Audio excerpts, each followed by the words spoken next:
Let's go, let's go, let's go. And welcome to the podcast where we help you make success. I'm here. My name is Fela. I'm here with Frank. Hey y'all, how Hey, are y'all hey. doing? All right, good stuff. We're straight out of Frank's book we're reading right Oh, now. good. I know that. We're gonna go right into Oh, that. I know that. I know that book. You know that book. You know this book, and I'm gonna read a little something out of this to get you guys thinking.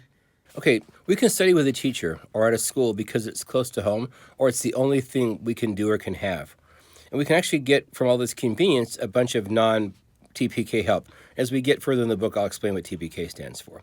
But what it winds up doing is it hinders us from what we really want. So all this convenience basically makes it so we don't get really what we want. Time is the only resource that's not unlimited. Too many people ruin their best shot because of too much wasted time. And so the reason I wanted to talk about that is because people quite often, like I said, this whole thing stems from people saying to me, I'm in Chicago, or I'm in not LA. I don't live in LA, but people, my friends in Chicago, or especially here in New York, people will say, I've just graduated, I moved to New York, and I'm here, and it's been 6 months, 8 months, a year and a half, and I'm not working. I don't know why they felt compelled to come see me about this. Like I don't have a shingle that says, hey, come here for help. I'm the help guru, but they have people, and so I'm appreciative that the people think of me as someone that can be helpful, but. Now you are. Yeah, well, I'm trying to now, right, for sure, because it's just been so many people, and I've just been so depressed looking at some other people when I've traveled to universities. They're not ready for what the world's going to present them with, and I can tell they're not ready. I listen to their game plan and what they think they want to do, and they're nowhere close to what they need to do. And so I wound up catching them later when they realized their game plan didn't work, but they went ahead and did it anyway. And then they're saying, what do I do? It's like, well, you kind of needed to understand some of this stuff before you got to New York. So that's why I want to do this now, to be helpful before people make decisions about, trying to move to a certain town and start playing music or whatever they want to do. So that's why I thought, don't let convenience. So people will pick a school because it's close to home, or it's cheap, or maybe both, because it's all we can afford, and it's school, and that's a good thing. And so I think there's nothing wrong with going to college. I like the idea because it gives us a chance to make some mistakes that don't follow us into our professional life. And we can learn some from those mistakes and have time to grow without the pressure of having to make a living at the same time. So I'm a huge fan of college. But primarily, if all you do is sit down in your chair and you say, okay, educate me, I'm at college now, you're kind of missing the whole point. You don't have to go to a big fancy university because we have access to the internet. And we have these ways of relationship building, which we'll talk about in a different podcast, that people can begin to help you from where you are. And then you can apply those things that you learn to your current school because you've got this structure set up to do these things. But what you lacked was the information to make that school work for you. So instead of sitting waiting for the school to fix your life, you utilize the school properly because you have the right information. So don't let the convenience of just being at a school that's 2 minutes from your house, you can live at home, don't let that keep you from getting the things that you really want. So you wind up doing something you don't want to do for a living after you went to school for 4 years. Doesn't that seem crazy? You go to school for 4 years, maybe 6 or 8 years, whatever, and you come out, you don't do what you want to do. That seems a bit crazy. It's always seemed crazy to me. But it happens all the time. Right. It happens all the time. And I mean, yeah, reaching out to other sources while you're in school, it makes sense. It just. But people don't think to do it. I think no one's ever said, hey, you can do this with this information right here. Matter of fact, you can even form your own group because you have a person that's his own or her own group helping you to understand how to do it. You don't have, like I say in this book, you'll hear me say this quite a bit, guesses make messes. But the problem is so many people are guessing what to do about with their future. That's a huge problem because we aren't our best resource, which we'll talk about later. But fundamentally, it's better to think to yourself as a person who's always grabbing from without to bring within. I even say that too. I was at a big talk at North Texas when I was talking to them, and they actually came out last week. And we had breakfast, and we were talking about this. And I said a lot of schools are afraid to hire from without, meaning they want to use the teachers that they've currently employed.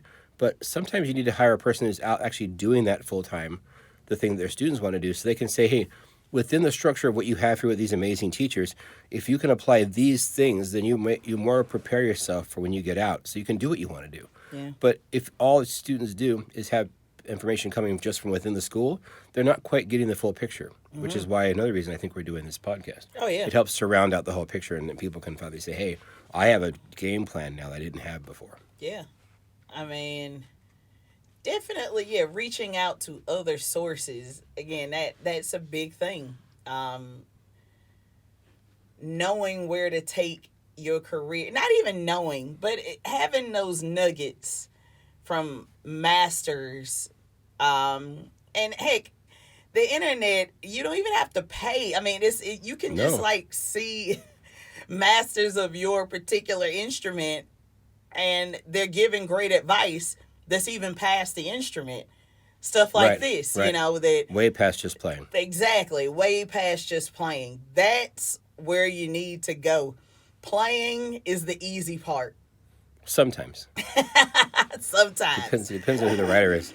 But holy cow, once you get into, the how to deal with people and how to get your foot in that door, these are the type of things that's going to take you, that's going to have you have a long career like Frank, these because 40 years. I'm thinking that, because you and I will obviously talk about more things about this stuff that and they'll kind of all merge together and they'll create a bigger.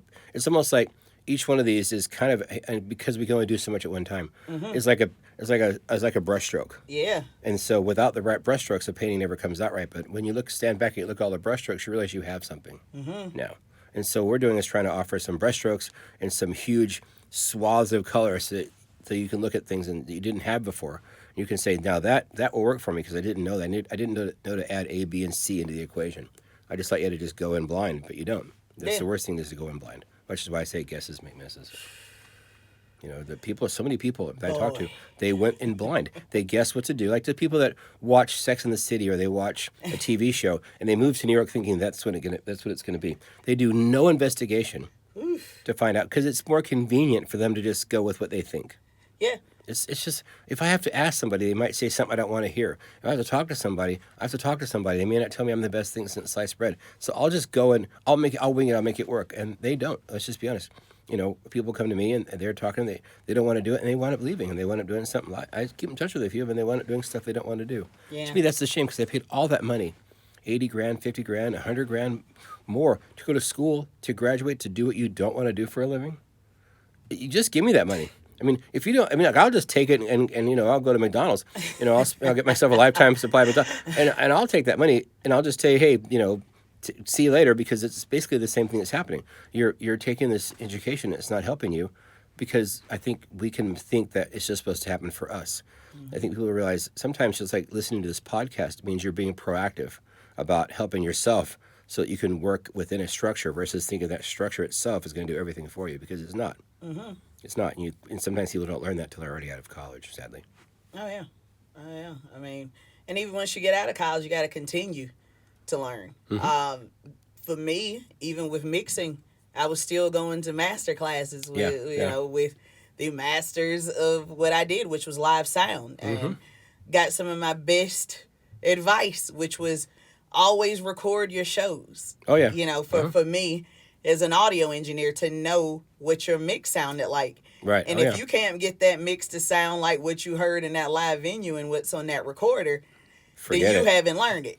Right, and why would they continue to hire you if you don't give them the thing that they're looking for? Exactly. We'll talk about that too, how to understand who your customer is in a certain situation, because that's another one people forget sometimes. They're not really aware of who their customer is, and I'll expound about that later. But that's a very important skill, is you have to understand how to please your customer, but you have to first understand who that customer is, so we'll talk about that later. But literally, my customer was listening to the mixes. So you did? Yeah. So years later, it got me bigger gigs, but that initial seed of knowledge, grew into an oak tree.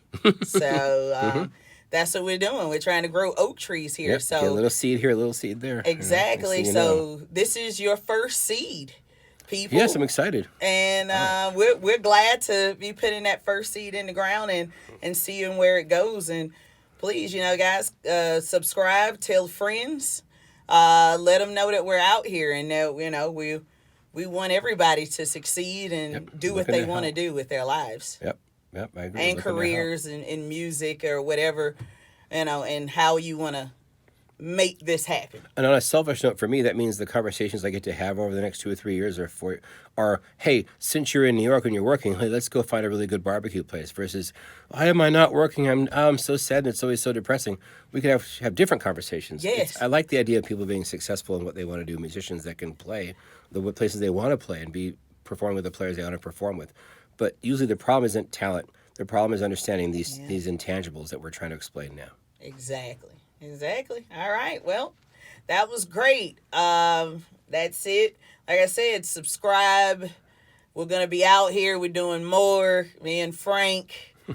We here in One of One Production Studios in Fort Lee, New Jersey. Let's go. Tamp it up.